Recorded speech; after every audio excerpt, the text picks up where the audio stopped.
Welcome to Fits and Facts. My name is Mo. Shay, what you wearing today? So I like to call this not so much upcycling, but more rewear it, the law effect, because I've wore this beautiful piece from Ross before, but I'm repurposing it as tying it as an addition to my white blouse. Underneath, I'm wearing my white blouse is from Fashion Nova, and my jeans is also from Fashion Nova, and I've worn both of these multiple times. I'm sure if you scroll in some of my content, you're gonna see it again because we all about repurposing items. So I am Shay, by the way. Mo, what are you wearing? I am wearing a vintage men's jacket, a blazer. One of my favorites. I love wearing suits, blazers, my thing. So I thought it was really good for this time. I have a brooch that I added to it. I have biker shorts on, and then I have a tank that I love wearing tanks. So throw on a tank under a blazer, you can't go wrong. And then I have cute silver, like Mary Jane shoes, heel shoes. So today we're going to be talking about, well, this topic or this episode is talking about thrift and was it Upcycling, thrift. upcycle, thrift. What's the other one? We had a third Sustainability. one. Sustainability. So that's what we'll be talking about today. And the first question, tell me about history of thrifting and upcycling. What did the terms come from? This is a great question. So, from what I know, thrifting and upcycling actually have been around for centuries. Let's start with thrifting. Thrifting goes all the way back to ancient times. They just didn't call it that. And you don't see shops for thrifting and like the Goodwill start popping up until the 19th century. And again, the purpose was to make sure that people who did not have the funds were able to still go shop at a lower cost. Upcycling, on the other hand, that term came from a German businessman and engineer, and that was in like 1994 where he came up with the term upcycling, and it was really to introduce the topic of taking what you already have, old pieces, and adding value versus taking the value away from it. And then in 1998, that's when you actually really start seeing a lot of people push the term upcycling, so you'll see them in certain books.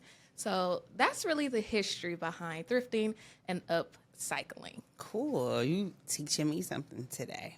Look, I know about upcycling, but I didn't know the background. So this is what this is about. We're teaching history and all that good stuff. Okay, so next question. Why do you think thrifting has become more popular in the last decade? There's so many reasons, but I'm going to pull from three. I'm going to say climate change, a trend, and economy. So with climate change, you're looking at global warming, right? And a lot of people are a lot of people are being more environmental conscious. Sorry. And so they're looking at how can we repurpose the items we have, or how can we go and buy items that have been previously owned or used to reduce that carbon footprint. Because it takes a lot of energy and a lot of water to produce textiles that produce the clothing, which is why fast fashion is so bad. So I would say from that standpoint, in the climate change. And then when we talk about a trend, we love a good trend. Everybody's talking about upcycling, thrifting, and you want to be a part of the trend. And then lastly, the economy. We are in an era where a lot of people are losing work. A lot of people are rethinking their finances and how they spend money. And thrifting and upcycling is the best way to save money because I know me for sure. I spent a lot of money on clothes, but I'm very proud of myself because I really have been going in my closet and shopping in my own closet and repurposing my items. I don't have the skill set yet that Mo has when she could really upcycle, add them buttons, and she could sew. But I do plan on developing that skill set. So that's why I think it has become more popular. Yeah, that's why we're doing the shoot that we're doing. And we'll be talking about that soon. We'll be doing an episode, Canvas Conversations, with a shoot that we're doing. And we're going to be doing upcycling and, like, creating something from our mood boards and all that good stuff. But it's important to, like, know how to, like, revamp your stuff out of your closet. Sometimes it's better to go that way instead of going to buy something. Cut something up. Cut a long like dress into a short dress and put a blazer on top. Like it's something simple that you can have something new out your closet.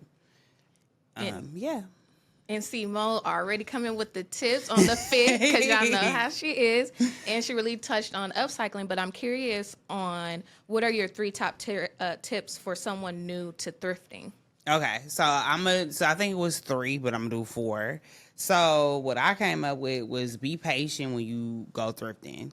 Like take your time, really look. But what I am gonna add on to this is plan. Plan what you're going in that store for. Make sure you know what you're going in there for, and I would say do a mood board. If you don't know what a mood board is, it's a collection of pictures, and then kind of you can put all your ideas on there. You can look up a lot of good images for the ideas that you have. So you can Google, like, look, I want a friend's jacket that's white with trim, and then a lot of pictures will come up. You'll pick the favorite one and you'll put it on this collection of pictures. And then that you'll have your ideas, so you'll know what you're going into this store to look for. But I would say be patient and plan and make a mood board. Okay, my other one was to know your size. Know your in-between sizes as well. Some, like, for example, if you wear junior, know what size you wear in juniors. Know what you wear in even plus size, even if you're smaller, because sometimes you can wear a smaller plus size if you like a size 8, but you can wear like a plus size 10 or something. So know these type of things, so then you can still shop, or you can buy bigger and you can upcycle it, or you can revamp it. So know those type of things. And then look for quality. So this is what you want to do when you looking for statement pieces. You want your statement pieces to be something that's everlasting. And that's in their unique, and thrift stores is like the best place to go to find these items. But I would say look for quality, read the label for the fabric. I love shopping for 100% cotton because that's quality. It will last forever, especially with your denim. Stuff like that. I mean, you can find some stuff like, one of my favorite brands I would say that I like to shop for jeans that has stretch is Joe Jeans. Even though people really don't wear, they're just really, really good quality denim. So stuff like that, I would say Joe Jeans, Maxwell is a good one. I look for quality. I don't really care what everybody else is doing. I look for quality and how does it cut on my body. And that's just, my thing. But quality is important because it's going to last. And when you go to a thrift store, you want your things to last because that's why you're going in there. You're getting a bargain and you want it to last with you. So that's it. 2 things before I get into the next question. I really want to point out, you said 2 imperative things that I love to teach my clients, which is being intentional and quality. Yes. And I just not even thrifting, but just shopping in general, online or in the store. Be intentional because that's how we end up with a lot of items in our closet that don't make sense, that don't go together. And then quality. If you do not want to have thousands of pieces in your closet, like Mo said, quality is important. Like she said, that's something she do, but I recommend a lot of us really invest in quality pieces. Yeah. It goes a long way. Yeah, I really agree. And then I hopefully we get into this too, but it's something that I do. I do 3 things. I clean out, which is the clean out is usually for recycling. I really do. I'm really big on the revamping. So I revamp, and then things I donate. So those are the big 3 things that I do in my closet. I do that every season, and I do it every season because the seasons change. Even though the Bay Area, because we in the Bay. So the Bay is a little different. Of course, I still have my coats, my hoodies, all those type of things. But we still have somewhat of a, season. So I clean out my closet for the season. So if you're like in New York or like, East Coast or something like that, they have seasons. So that would be good for that as well. But cleaning out your closet and knowing what's in there so you can literally wear your stuff or revamp it or donate it. Because, some people can use that stuff. We buy unnecessary stuff all the time that somebody else can use. Somebody else, with your trash could be somebody else's treasure. So, keeping that going and understanding what's in your closet is so important. So I just wanted to say that. Yeah.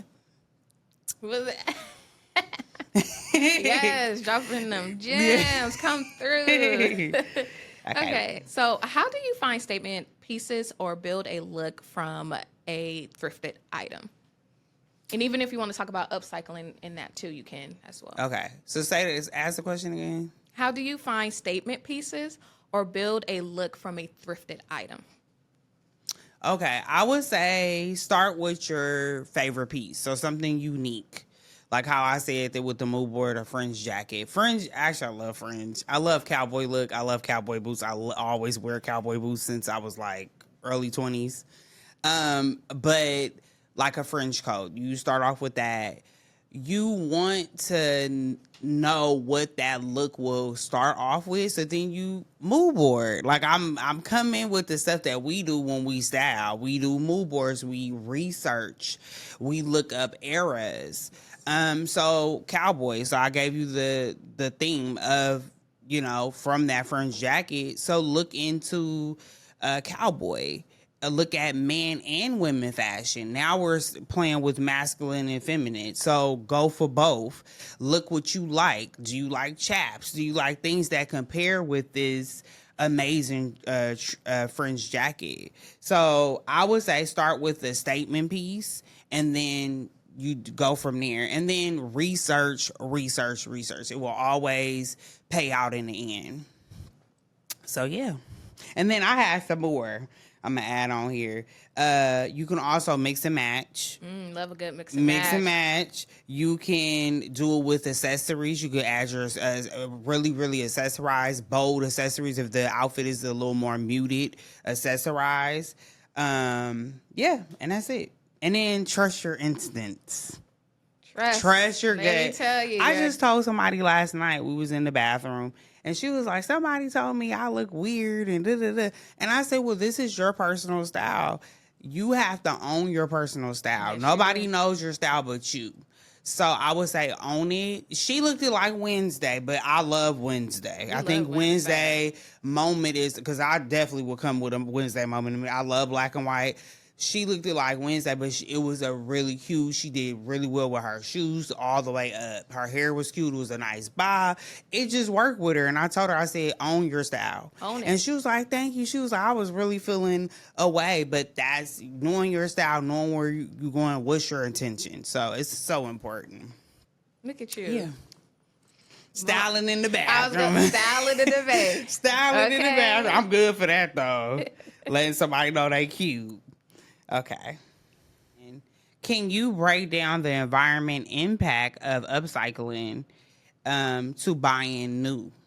Yes. I touched on this a little bit earlier, and the biggest thing about the environmental impact with buying so many new items, especially if it's not great quality, is leaving that carbon footprint. Again, like I said, it takes a lot of resources for companies to produce textiles and to produce the clothing. And so you have, not to get all too sciencey, but you have greenhouse gases. And that is, what that does is it captures the heat and it warms the earth. And with global warming, it's a lot of effect. So when you're overproducing so many textiles, so many clothing, you are creating more of those greenhouse gases emissions, and it really impacts the environment. And so even though with new, you can update your wardrobe, it still impacts the environment. So with thrifting and upcycling, you are technically creating a new wardrobe because you're just repurposing the items you have. Are you taking someone's old items and repurposing them? What did you say about what may be somebody, well, your trash is somebody else's treasure. Exactly. This and that's true. what thrifting is all about. I had a colleague who walked in one day and I loved her skirt. She said, oh, this is Valentino, and I got it for $20 at a thrift store. y'all, I'm telling, thrift is it. You Also, don't know. too, the what is it called? It's called because Law Roach was talking about it.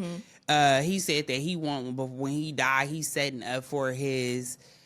Oh, it's like a yes. What did he And say? I'm baby. When he said it, I said I'm coming with him. I can't wait. I forgot exactly what he said, but it was something like a legacy in his closet. Yeah. Where Oh my god, I know exactly what it's called. It start with an R.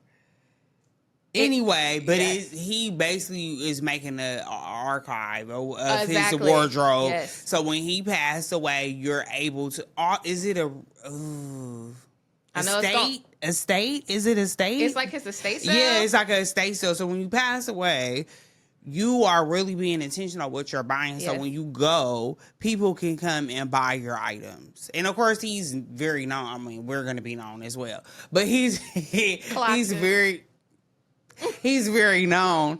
But he has intentional pieces, and that's basically what we're talking about, being intentional. And he loves re-wearing his stuff, which is I love because it's so important. It's so important to just re-wear your stuff. Why not? Especially if it's quality. That's why we see in shop for quality.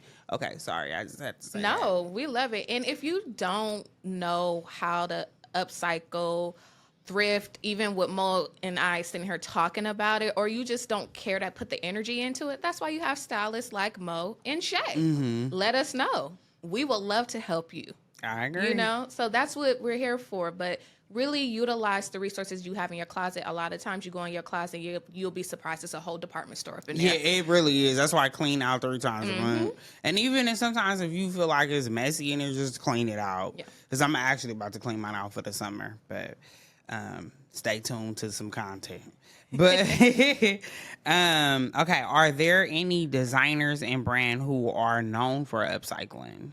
There are a lot of designers and brands out there. Patagonia is the one that comes to mind. You have Bold, I think is how you pronounce it. You have Marin Serre. It's like French. I think I'm saying that wrong. Christopher Rayburn. And you have a lot of black and brown local businesses for upcycling, for thrifting. So do your research.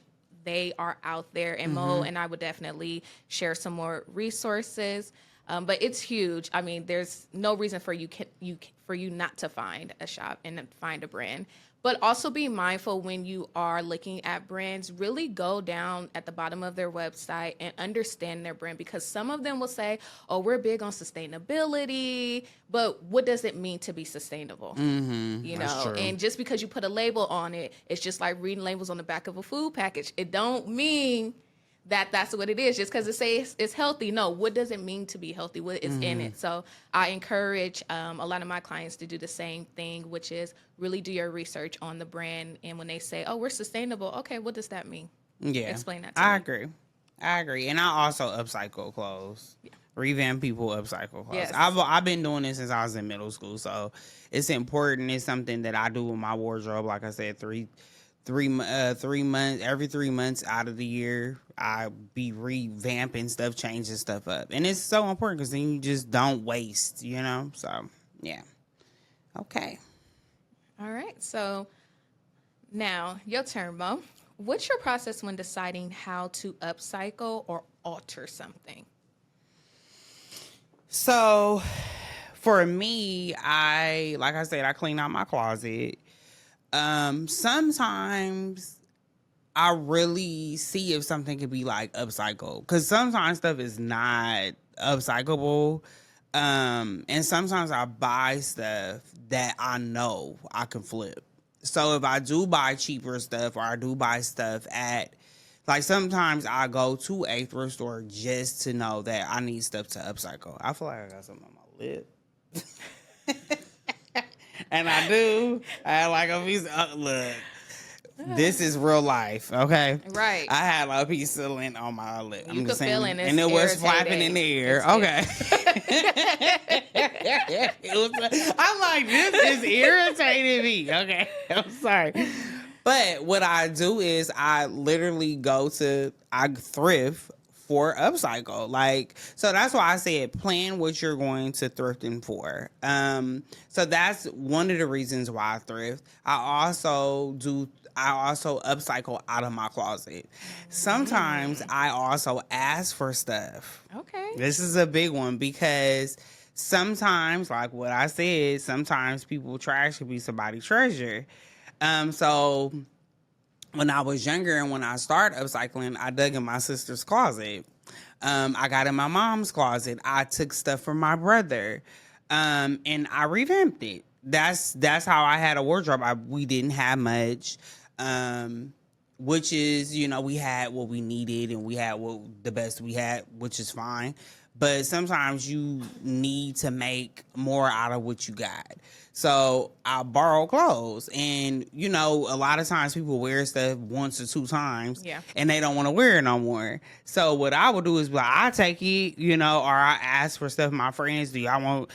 Y'all got old clothes that you don't want, and I take it and I flip it. So it's so many different ways. I love flipping man clothes because it's big. You got a lot of fabric to work with. So if you got a husband or a boyfriend, go in that closet, asking for a cute shirt, you could easily throw on a button up and just do it off the shoulder and button it weird, and and do a tuck, put a belt on, cute jeans, nice heels, quick revamp. So those type of things I would just do just by having things from other people. Then I would thrift.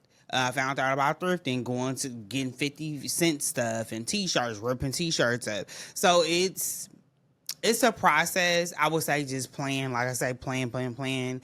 That's always your best bet with upcycle. But some pieces out of the closet are not revampable. So I would say I will donate them. And I'm really big on donating. I think donating is one of the most powerful things you can do because somebody can use it. I even donate blankets. I will go clean them really well and make sure somebody get the blanket or go to a shelter. I'm really big on just donating. It's so important. Because we most of the time when we have stuff because I feel like most of us are privileged if we're not homeless. We privileged in all different ways, even if we are homeless. But I would say sometimes you don't know how privileged you are, and we just hoarder stuff. So this is why my 3-month rule is there, where I clean stuff out and I donate. So I'm really big on that. Yeah. Look, see, Moden already gave all the tips. Look, I'm gonna ask you a question off the cuff. Okay. Which is, how do you know when to thrift versus upcycling? Because how do you know when to thrift versus upcycling? So what makes you say, I'm actually gonna go get something from some place where someone have worn this already or used it already, or just own it, maybe not even used it, versus saying I'm gonna go into my closet and I'm actually gonna upcycle this piece? Does it depend on the event? Yeah, it depends on the event. Mm-hmm. If it's something that is really unique and I know I cannot make it or I don't have it, because I feel like I have an eclectic style. Like, I'm very different. I like to wear everything around the board when it comes to fashion. But I don't have everything. You know what I'm saying? Also, too, sometimes you make a mistake and give stuff away because you're like, I don't want this no more. It's just so many different layers of, finding stuff. So I would say if I don't have it, I will go. Because sometimes I was like, I need to find something. And most of the time, you can find something for a good price.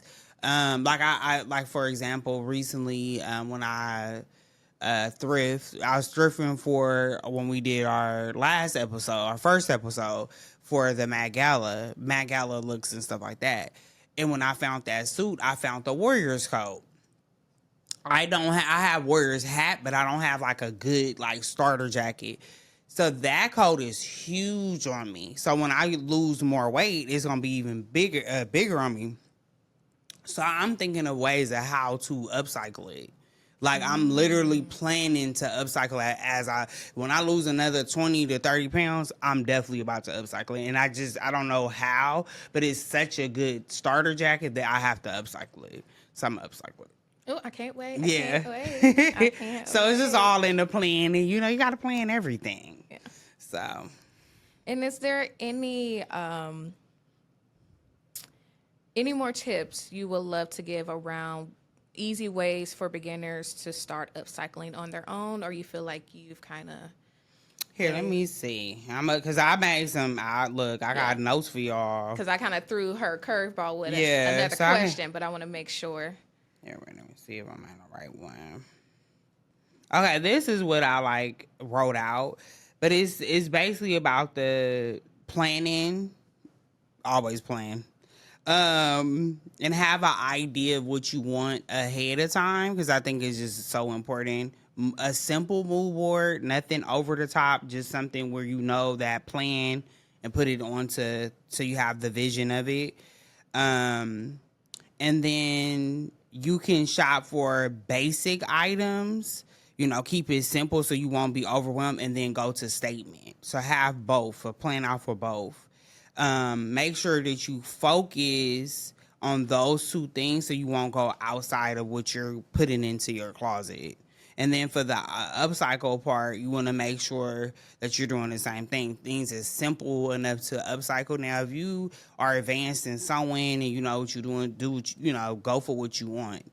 But having a plan, it'll make your thrifting experience so much easier. So I just want to say that. I put that at the bottom, but I kind of touched on it a lot. Yeah. So yeah. All right. Okay, so I think this is on you now. Okay, so this is the last one, huh? So how do tariffs and global trade policies affect the price and availability of clothing in the U.S.? Funny you asked that, because we hear the word tariffs, and just to give a snippet, tariffs is pretty much taxes, and it's taxes on import goods. And yes, absolutely, it is impacting the fashion industry, because that means that brands have to pay more.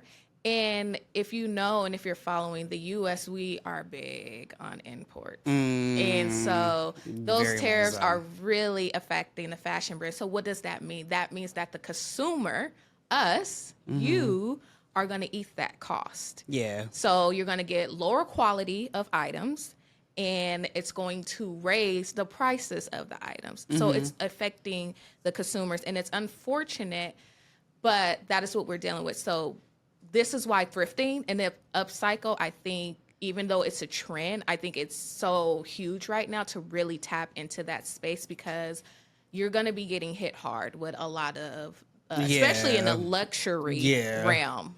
I agree. So definitely tune into your thrifting and upcycling, because it's going to save you a lot of money. Yeah. Because buying something new right now, it's going to cost you a pretty penny, and it's not going to be the same quality. So how can thrifting and upcycling help fashion global system? So how it can help, I look at it as giving it a nice balance to going back to not hurting the environment. Really, that's the biggest thing about fashion. It's a huge polluter. And if we can decrease that with limiting the overproduction, we're not saying don't reproduce or produce. We want you to do that, but at a slower rate. Fast fashion, you think when you go to Fashion Nova, when you go to Shein, they are producing thousands and thousands of items, and that's why they're able to say 5,000 plus new styles today, even though yesterday they just added another 5,000. That's because they're constantly producing. And so if we have more of the consumers upcycling and thrifting, then that will cut some of that production. And it's not going to hurt the brands, in my opinion, I don't think, because really what they can do now is really invest in the quality. Right now, we don't have quality. Fast fashion is not quality. I'm wearing Fashion Nova now, and it's not the best, but I've been repurposing it. And so it's hard for you to get, like you mentioned earlier, statement pieces or investment pieces with this fast fashion, because it's not quality pieces. It doesn't last long. You can wear it to a birthday party, and then that's it. You know? So I wanted to add to that. So for me, when I do buy things from Fashion Nova, I am very big on what will make sense for my wardrobe. So like for me, okay, so I have Fashion Nova biker shorts on. for me, I don't think it's a good idea to buy very expensive biker shorts because they go, no matter what you do, you wash them so much, they're Yes. going to fade. So for me, it's idea to spend $4.99 on biker shorts versus $59.99 on some biker shorts that's a name brand. They're going, no matter what type of brand, because I didn't look, trust me, I spend money on clothes. Okay. Just saying. So I have spent money thinking, okay, this the last, and I didn't have some Fashion Overs or Old Navy or something last longer than the high end because they're going too fast because you keep washing them. So you have to treat them a certain way, but certain stuff you don't want to do all that because you wear it so much you can throw them on and you can wear them over and over and over if you wash them, you know. Or my tanks. These things you wear, especially in the summer, you're throwing them on a lot. So $1.99 for a tank, you know what I'm saying? It's a certain base. Like, I really do go to cheaper brands for the basics. When it comes to quality, I'm vintage. I'm borrowing, I'm asking for stuff, or can you give it to me? Man blazers that they didn't have for a very long time. Those type of things are quality, so they're gonna last me forever. And I love blazers, so it's like idea. But I think of these things when I plan out my clothing and stuff like that. So when I do go to Fashion Over, I make sure, and I've been taking a Fashion Over strike. I only went to Fashion Over once this year, but like most of this year, I have not been shopping at Fashion Over. So, because I'm like, you got good stuff in your closet, like, stop playing. But I went for basics, biker shorts. So just adding that to that, and then also child labor. And you know, some people don't get paid a lot to make these products that we're buying. You know, I remember when I was in art school, they talked to us about fast fashion and how it was coming in. And mind you, I started art school 03. And so they was preparing us that fast fashion was coming, you know, and they was talking about child labor, and we saw like this whole documentary about it, and it was really sad to see people in like Mexico and Indonesia and all these different places really making these items for pennies on pennies. So I wanted to say that I'm not gonna go factuals in it because I don't know facts of facts, but I do know that child labor is real and labor just period on making fast fashion, and they're not getting paid a lot. So I'm not going to go too deep into it, but I know for a fact you can look it up and Google and all that stuff. But that's also a thing when you think of buying stuff. And I'm not saying I don't buy, because I do. Fashion girl, you buy everything. You need to get that outfit going. But you know, these are things that I think about all the time when I buy stuff. So, and that's one of the reasons why I took a strike and making sure I shop out my closet. Yeah. No, it's a huge point, especially when it comes to luxury items. That's been all over TikTok, all over social media about like a Bottega bag of like the real value of it, because it costs them only this much to make it, but they're selling it to you at this price. So that goes back to what I was saying about really research your brand and understand what you are buying into. None of us is perfect. I'm all about protecting the environment, but yes, I do shop fast fashion for multiple reasons. So again, we're not perfect, but do your research and see what you can do to change, you know, a little bit. Yeah, I agree. Okay, so Mo, have you ever had to adjust your styling approach due to cost or access? No. Yeah. Nah, because I used to this is me being truthful. Man, I used to, when I say I wouldn't eat for some clothes, I would not eat for some clothes. Like, I literally, like, when I was younger, that's why I ended up in, like, upcycling and all that stuff, because I had to have the look. When I was in school, I had to have a look. So, and this has started from a very young age. This started in elementary. How I was about my fashion. Like, I literally had finger waves. Okay, finger waves. A 3-piece suit with a fur on at my graduation. And if you know Mo, you know the fur has to come. The fur is And it was real. My cousin let me wear her fur with, and it was from Wilson's. I don't know, y'all know what Wilson's is. Look, it had the suede. It was very 70s inspired. Baby, I was laid to the gods. But what I'm saying is, fashion always been a thing for me, so I will figure it out. But I will say that I definitely was sustainable too. I didn't just always just not eat for a pair of shoes.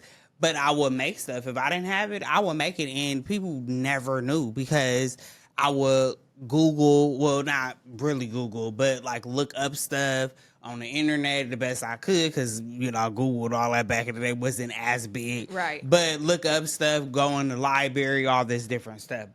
Or magazines. I was doing like somewhat of a mood board back in the day.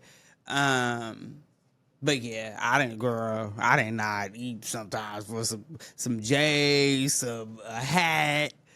Yeah, so that's being honest. So, but I did it both ways. Both. I did it, you know, revamped or spent some money on some stuff. So, yeah. And I think that's a great answer. I love that you answered that honestly because it just shows how much of a creative you are. Mm-hmm. And it was you saying to yourself, like, I'm not going to limit my self-expression. Mm-hmm. So I'm going to make it work. And that you can do. And you have the skill set to do that. And I think that's what makes you so special. Thank you. You're special too. Thank you. I appreciate that.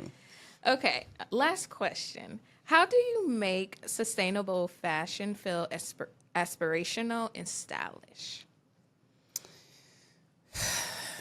Stay true to yourself. You know the fashion that you want to put on, I would say.